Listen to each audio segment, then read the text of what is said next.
आप देख रहे हैं उत्तराखंड का नंबर 1 डिजिटल चैनल उत्तराखंड खबर।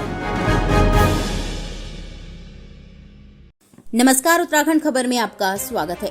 राजधानी पुलिस ने डोईवाला में हुए सनसनी हत्याकांड का खुलासा किया है। पुलिस ने 98 वर्षीय आरोपी गौतम पवार को युवती की हत्या के आरोप में गिरफ्तार कर लिया है। दरअसल पुलिस को थानों के जंगलों में युवती का शव मिला था, जिसकी गुमशुदगी की रिपोर्ट कुछ दिन पहले युवती के पिता द्वारा दर्ज कराई गई थी।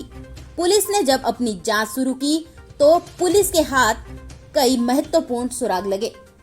युवती की कॉल डिटेल में आरोपी गौतम से लगातार बातचीत करने की बात सामने आई।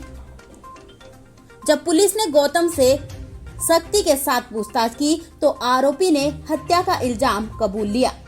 एसएसपी देहरादून जेएमए खंडूड़ी ने बताया कि आरोपी ने युवती को हिमालयन अस्पताल में नौकरी का झांसा दिया और उसके साथ शारीरिक संबंध बनाए, लेकिन जब युवती की नौकरी नहीं लगाई और जब युवती ने अपने घर वालों को पूरी दास्तां को बताने की बात कही तो आरोपी ने युवती की हत्या कर दी।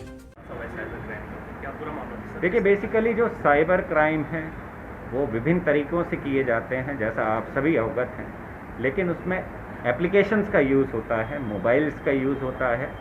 तो बेसिकली इसी तरीके का एक क्राइम है जिसमें कि पहले एटीएम की क्लोनिंग की गई, उसके बाद इन ऐप के ज़रिए जो ट्रांसफ़र्स थे, मनी का ट्रांसफ़र हुआ है, उसमें एक अभियुक्त हमारे द्वारा गिरफ्तार किया गया है और उसकी निशानदेही में कुछ लोगों का पता पड़ा है जो कि आगे विवेचना का पार्ट रहेंगे और भी जो इन्वॉल्वमेंट रहेगा उनको भी अरेस्ट किया जाएगा। जो बैंक में ये खाते ओपन करते थे उसमें ये जिसके नाम पर बैंक का खाता ओपन करते थे उसको 2000 रुपये देते थे और उसके बाद जो डिटेल्स थी उसको अपने पास रख लेते थे। तो जैसे कि ट्रांसफ़र होता था जो मनी वो उन अकाउंट्स में होता था, अकाउंट्स में होने के बाद जो मनी था वो विड्रॉ होता था।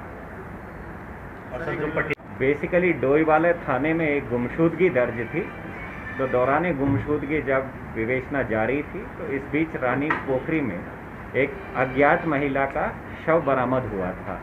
जब तस्दीक की गई तो जो अज्ञात महिला था वो वही महिला थी जिसकी की गुमशुदगी लिखी गई थी।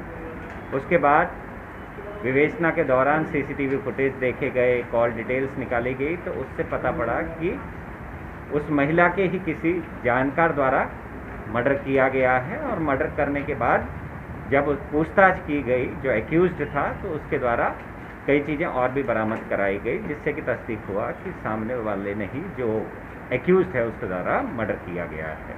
तो एक केस ओपन वो हुआ है। दूसरा केस की तहरीर दी गई थी जिस पे कि मुकदमा पंजीकृत किया गया था, जो कि लगभग 3.5 लाख रुपए कैश का मुकदमा था। इसमें यह पाया कि उसके यहीं पर जो व्यापारी के यहाँ पर जो नौकर काम करता था वो सीसीटीवी फुटेज के माध्यम से ये पता पड़ा कि वो इस चोरी में इन्वॉल्व है और उसके साथ 2 अन्य अभियुक्त भी इस चोरी में संलिप्त थे जिनको कि अरेस्ट किया गया है और जो टोटल रकम है उसको भी बरामद कर लिया गया है। दोनों के बीच में काफ़ी लंबे टाइम से संपर्क था। इस बीच जो महिला थी उसके द्वारा बार बार यानी कि दोनों के संबंध में कुछ दिक्कतें आने लग गई थी। तो जो युवक था उसके द्वारा गुस्से में कह लीजिए या स्ट्रेस में कह लीजिए इस क्राइम को अंजाम दिया गया।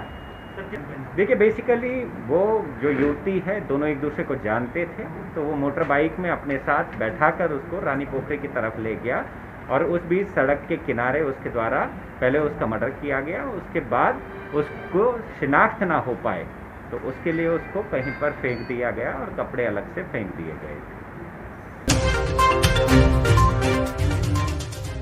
उत्तराखंड खबर के लिए किशोर रावत की रिपोर्ट।